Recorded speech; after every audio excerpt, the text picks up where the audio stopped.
Hey guys, my name is Darren. I'll be the moderator for this session. We are going to talk about what's coming next after all-time highs. So before we begin, can everyone just give a round of introductions? Who wants to go first? Good. Hey guys, I'm Santiago, also Punk9159, and I guess I'm an angel investor. This is Arthur I'm a founding partner of Defiance Capital. We are a DeFi-focused crypto investment fund. Yeah, we've been investing in Solana as well. Yep. It's Julian Boutolu. I'm the founder of Stack Capital. So I represent not Stack DAO today, but Stack Capital. And I've been investing in the space for quite some time. We also invest massively in Solana at the beginning. And yeah, that's it. Got it. Yeah, thanks for the introductions.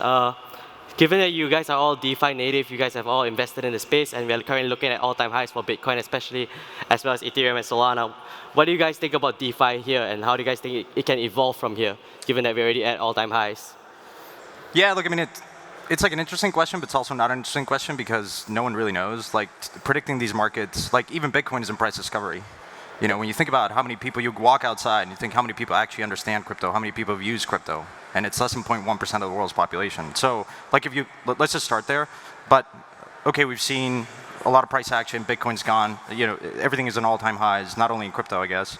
But I think like it's important to just remember, we are at a point where this technology is being used, and that wasn't the case in 2017. And I think now you have a lot of infrastructure that can support more users. And so, you know, there's obviously market cycles, but the analogy that I'll make is software as a service. So you had the internet boom in the 90s, and then it was a big crash for 2-3 years. And then you had software as a service come like 2001. And you've been in over the last like 20 years of this massive transformation in software. And I think crypto is hitting that point. You know, are we going to see a correction? You know, normally sometimes narratives get too ahead of fundamentals. But there's also, you know, DeFi, when you look at relative to, you know, I guess NFTs and gaming, which I'm more increasingly interested in, is sort of in this kind of left for dead. Yep. If you compare it against ETH charts or just against, you know, some other like Solana or Bitcoin, you know, crypto markets are curious because people love to chase narratives and they forget that there's been a lot of traction in DeFi. It's you know, a pretty resilient financial system that has been built over the last couple of years. Yeah. So I think that even after Q2, like, the DeFi from a price perspective has not been performing. When you look at the fundamental metrics, there's actually still a lot of growth. And like Aave actually has been hitting the all-time high in TVL, like $30 billion, I think as of like 2 weeks ago. This is even higher than the May top, but the price is still like 50% below the all-time high. So I think it's just like the market right now, the attention it's not really in the so-called DeFi blue chips. It's just because the narrative is shifting very quickly, and there's a lot more exciting things for most people to get involved with, such as NFT and the gaming. And I think I want to borrow some quotes by like Kane. He mentioned that financial services are ultimately quite infrastructural for most of the normal people. So in terms of the attention it captures, it's naturally going to be a lot less broader compared to NFT and gaming, because NFT, gaming and the stuff is culture, and finance is just finance, right? You do not talk to your friends about your finance that much compared to the other cultural stuff. So I think that is the reason. But there's still a lot of growth, and when you look at the growth rate, right, the multi-chain future is definitely happening. We've been pretty ETH-centric until beginning of the year, and right now I think we're just very convinced that Solana have hit exit velocity. I mean, I mentioned on my tweet that, you know, Phantom have 1 million weekly active user right now, and it took MetaMask 4 years to achieve that number. So we can definitely see the growth accelerating. And yeah, so the DeFi ecosystem on other chain, mainly Solana and a few others as well, is definitely growing faster from a percentage perspective. But on the absolute capital, everyone is growing. ETH as well is all growing as well. So I think this is what is happening. And when you talk about I think people ask me about the opinion on DeFi 2.0. I think a lot of them are actually still building on a foundation set up by the so-called DeFi blue chips. So there's definitely some innovation there. I think when you look at price, it's mostly narrative driven. Yeah, and I think in terms of the adoption, my prediction is in the next 6 to 12 months, we are going to see a lot of the more forward-looking fintech companies start to integrate DeFi as part of their product offering. The user will interact through the front end of all these fintech company, but the back end will be integrated through the DeFi services. I think this is something that can probably push the adoption of DeFi very fast and very big. Yeah, and I think in that sense, I think also US have a slightly more like advanced progress on this compared to the other part of the world like Asia and Europe. I think it's still falling behind. So, but US is really catching really fast on that one. So yeah, I think that's what I see about DeFi right now. But yeah, it's definitely still growing very quickly. It's just the narrative is probably not here that much at the moment. Yeah, good points. I think what we like saying right now, it's completely different from 2017, from the bull market that we had before.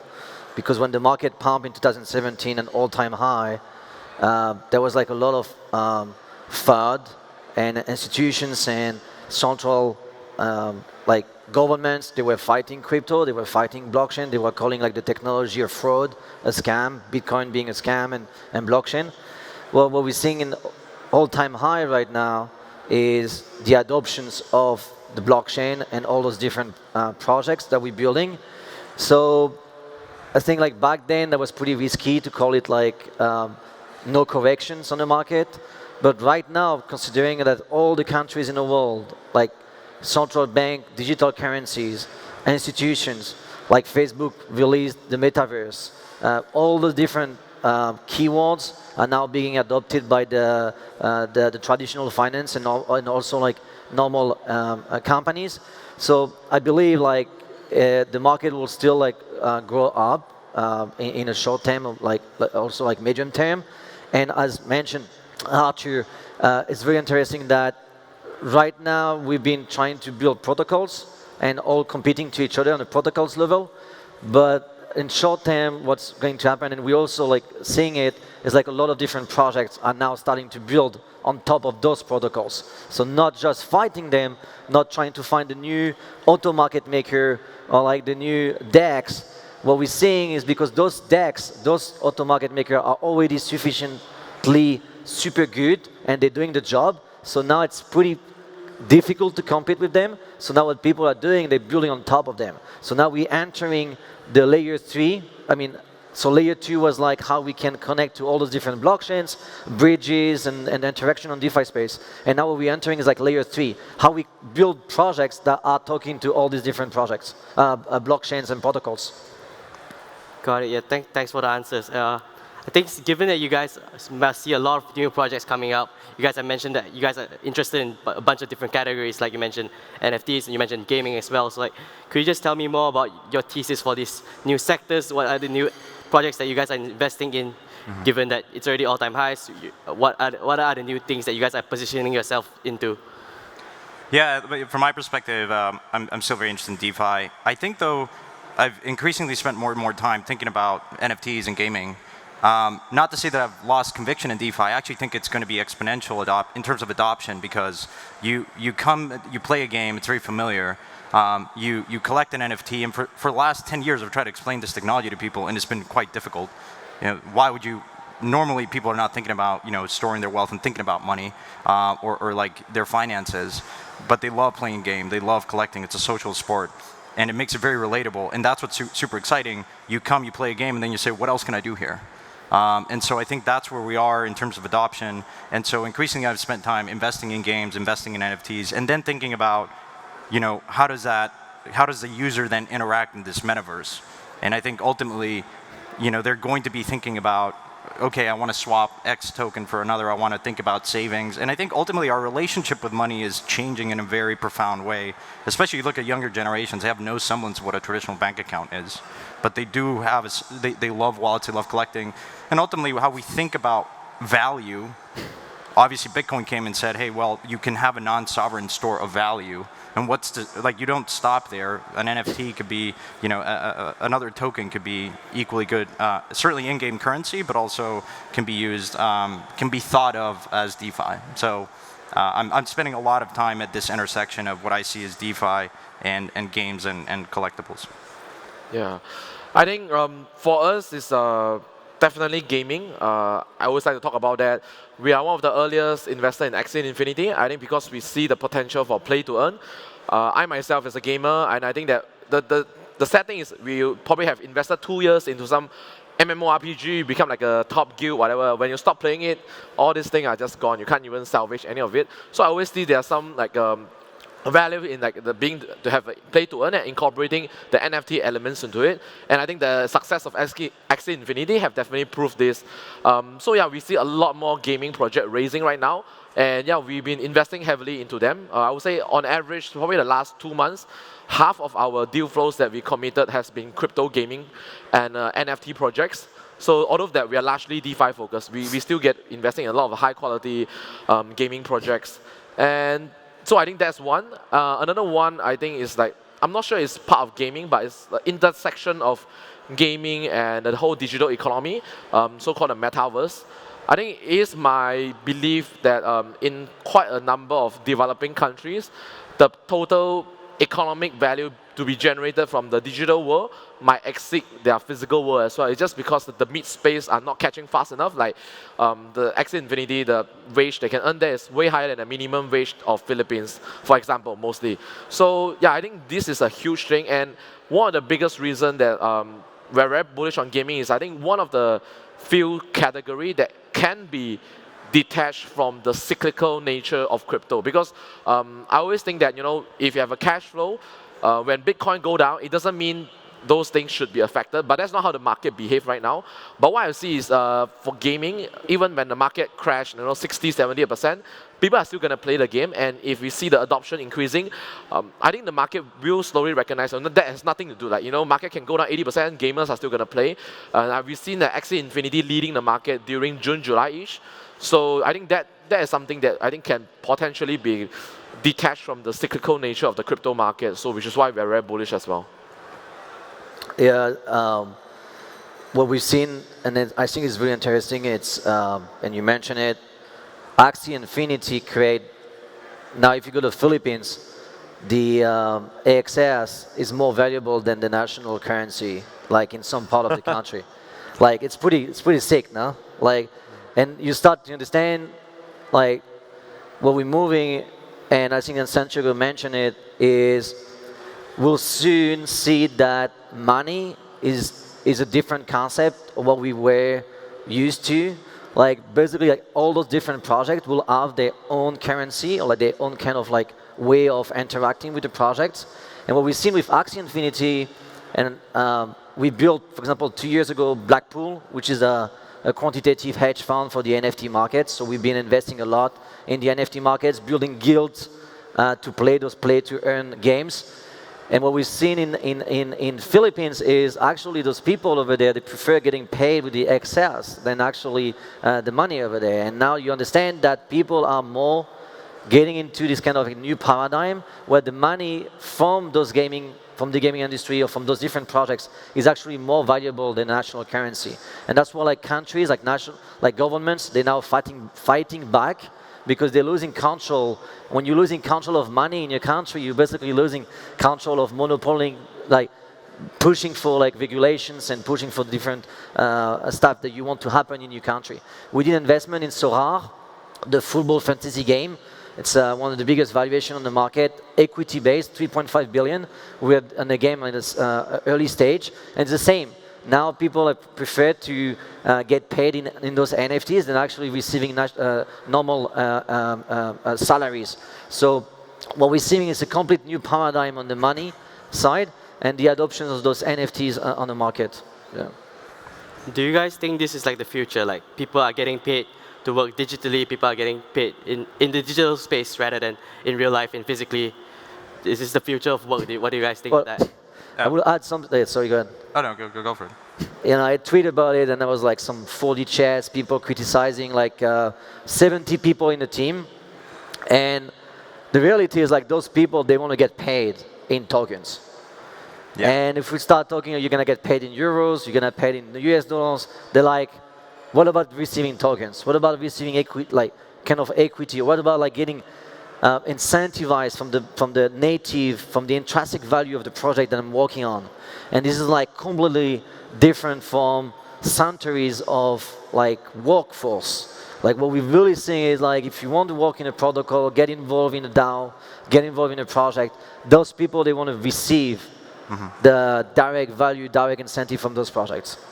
Yeah, it's like two really powerful concepts of crypto Web3 generally. One, open source systems are better than closed systems. They invite people to come and build, And from a developer perspective, you have the certainty that you're not going to get rugged. When you're building on top of Facebook and Google, they can just shut off access to you. And now you have a credibly kind of neutral or like platform that you can come and build. And I think the compounding effects of innovation of open source systems are radically faster, like relative to Web 2. And so for that reason, we're going to see so many different use cases that we're not even thinking about today, and which opens up new economic possibilities. You know, play to earn is one, but it doesn't stop there, right? I mean, artists are not going direct to their communities. You can share royalties, all kinds of different possibilities, right? Which is why I think there's a multiverse here. It's not just Ethereum, it's not just Solana, because ultimately these blockchains are going to be perhaps servicing different use cases. And the other component is obviously capturing value for your contributions, right? I mean, in traditional open source systems, like you didn't capture much value. Like Tim Berners-Lee isn't the richest man today because he couldn't capture much value. It's other people like Facebook that build on top of that, this infrastructure that is open for everyone. But crypto just came along and put a token wrapper to it and said anyone that contributes can benefit. And that's just not developers. It's literally everyone in these communities. And that, I think, radically transforms societies in very powerful ways. And so, in the metaverse, yeah, it's going to be crazy. Probably wilder than like Minority Report. You're going to have digital, real estate agents. You're going to have land. Yeah. Maybe a parcel of land in Decentraland gets more visits than Times Square. And I don't think we're too far away from that, especially when you layer on like virtual reality and like haptic feedback, and like you're really immersed in these games. And so. But I hope it's not controlled by Facebook, right? Yeah. I hope we build our own metaverse. Exactly. Yeah. Because I don't really trust Mark. Yeah. Yeah, I think with COVID, people sort of realize you're at home, and I don't think it's going away. Like obviously, like certain things that when you just have to be inside, you're playing more games and stuff. But I think more and more, it's this ability to interact with anyone in the world in a very immersive way in these open communities that is truly kind of transformational, from my opinion. Yeah, and I think one thing I probably want to add is the NFT.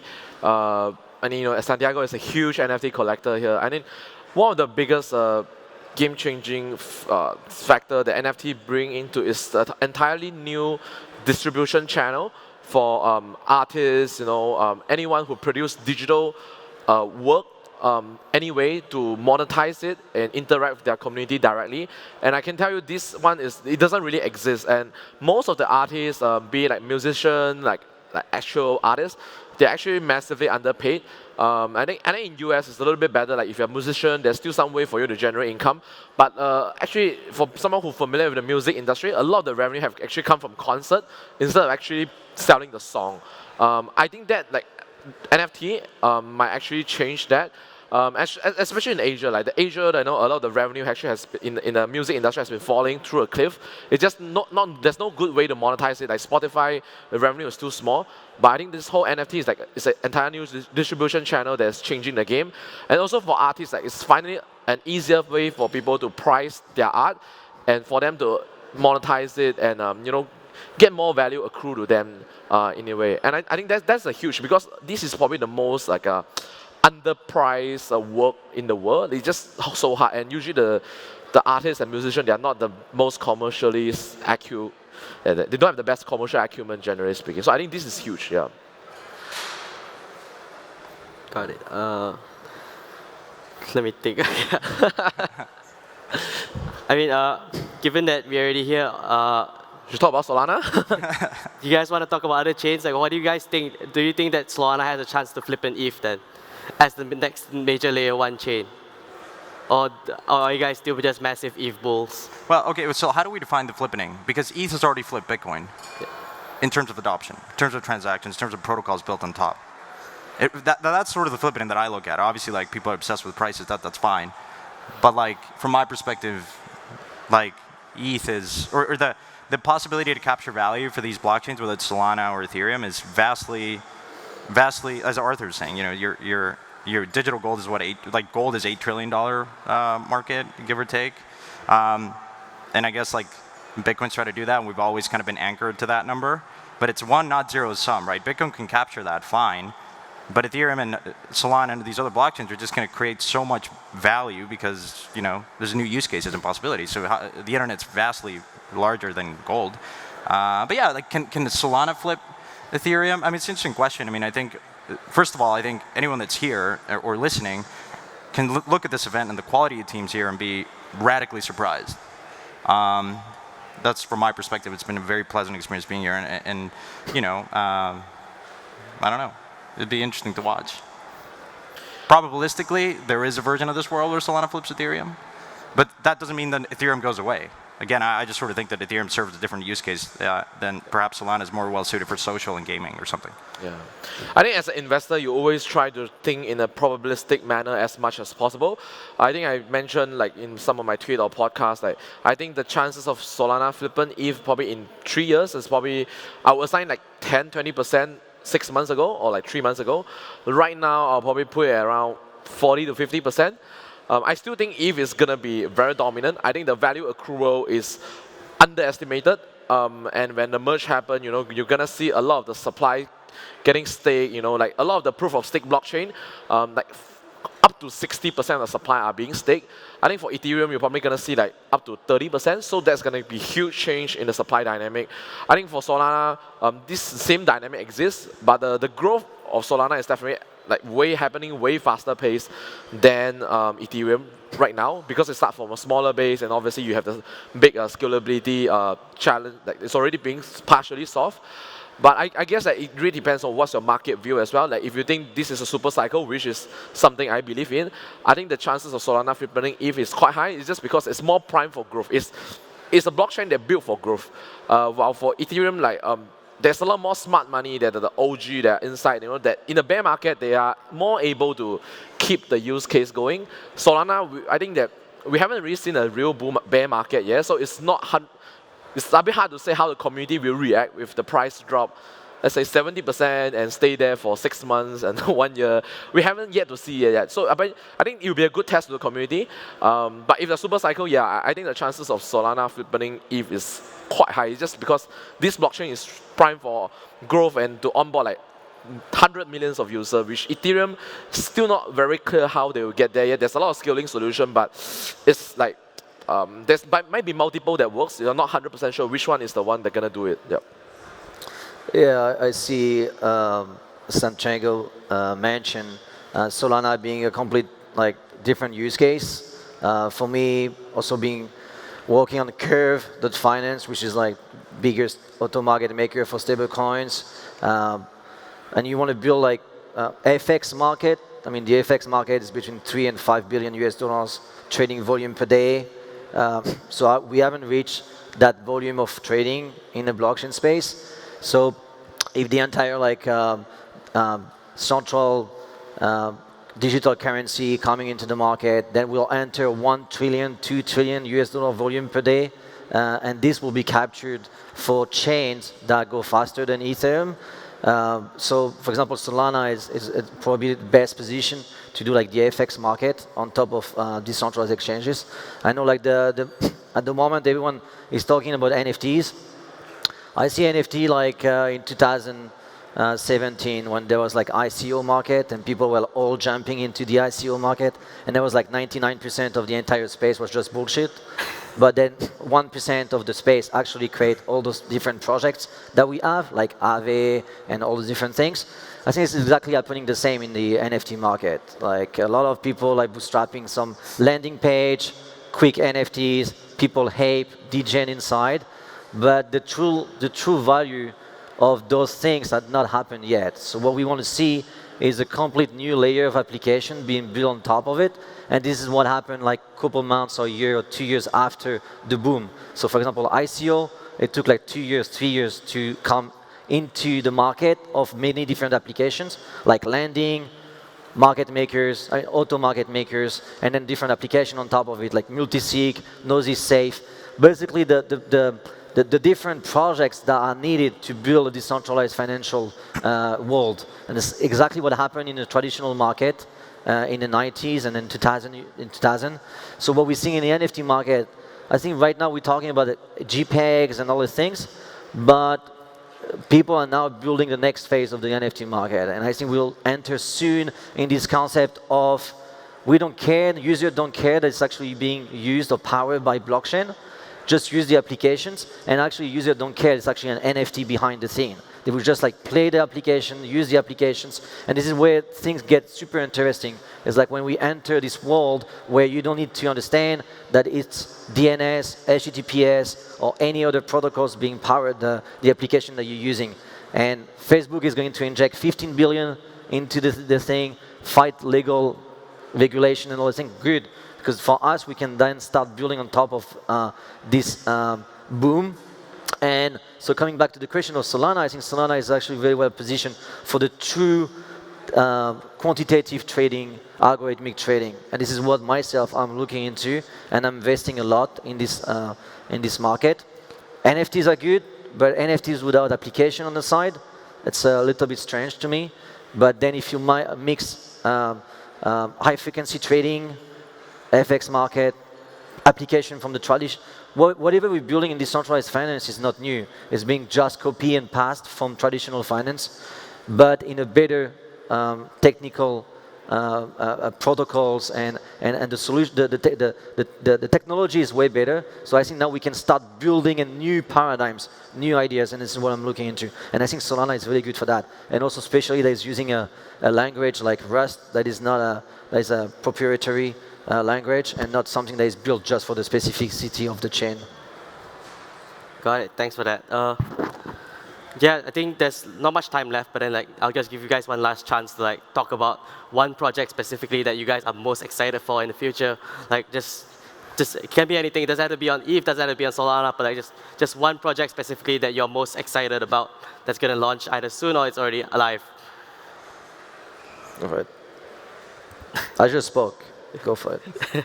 I mean, I'm wearing an Aave t-shirt, so yeah, I'm going to say I'm still very bullish on Aave. I think they just announced that they're going to deploy on Neon, is it? Yeah, which is an EVM-compatible scaling solution like that's anchored to Solana. So yeah, I think that among all the DeFi team, they're the one that's, have always been on point on the execution. Yeah, the metrics are good. It's just that my market is not realizing it. Yeah, I think that this is the kind of thing you need to build DeFi. You need to balance the growth and the innovation together with the security as well. I mean, recently there are some minor issue, but it also was patched up in a very quick manner as well. So there was no damage was done in the end. So yeah, I think I'm very bullish on Aave.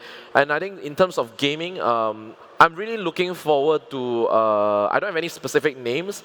Really looking forward to like games that's close to like a AAA quality being launched, at least on an alpha manner, that have like a deeper blockchain integration. Because I think right now the criticism on the game that it's not really the game that a lot of the people will want to play right now. Yeah, so I hope that this kind of game can launch, and prove that it's possible to get like a AAA level game that integrated with the blockchain. Yeah. Yeah, just anchoring off of that, I mean, no surprise, I'm really excited about games. One, none of this is financial advice, by the way, but one is Illuvium. It's super immersive. I mean, what Axie has showed us is it's tapping a very powerful nerve. Like, Axie went from nothing to like having millions of users and like supporting economies of like Vietnam, the Philippines, and other places. This idea of play to earn is like Uber and Airbnb came and like made, created entirely new jobs for people. I think gaming is going to do that in Web3, and one of those games is super immersive. Like Axie is to your point, these games in crypto have been kind of very simple. The logic hasn't been truly kind of immersive. Illuvium, in my opinion, is probably going to be the first game that launches, probably in Q1, that is super immersive. So go check out their Discord. I mean, this is like one of the developers was like part of the crew of like Lord of the Rings, and so it's super immersive and it shows in the quality of the game. So I'm really excited to play the game and see how other people interact with it. So yeah, that's just one. Yeah, completely agree. Illuvium is pretty dope, but I think for me we enter a new phase when we start when those big gaming studio also start building games that are on blockchain, not just using blockchain, but maybe also like not using NFTs or like items, but also like being for example using Solana technology to power the game. But Ubisoft and all those different big gaming companies in the world, as soon as they start entering that market, I think we'll see like a huge potential, like pretty new phase in the gaming industry on blockchain, because right now it's like I agree, it's immersive, but it's kind of like, it's not like as a FPS or like a big 3D gaming that you play inside. I want to see something like using blockchain. And then the other aspect is like big companies that we're using today that are fully jumping into blockchain, such as Twitter, or maybe TikTok, Facebook, all those different big companies that now are starting to get involved. I just wonder what will happen to the blockchain industry as soon as they get into it. And also then on a financial market, like big banking system, obviously this is pretty big. Got it. Thanks for your answers, guys. I think that's all the time that we have. But what's the best way for everyone in the audience to reach you if they have any other questions? Where do they follow you on Twitter or so on? Like, what's the best way for you guys? I think Twitter, yeah. Crypto Twitter, yeah. Yeah, Twitter, yeah. My DM is open. I guess the same for everyone. Yeah. Yeah. All right. Thanks for your time, guys. Thanks for your time, everyone, as well in the audience. Thanks, guys. Cool.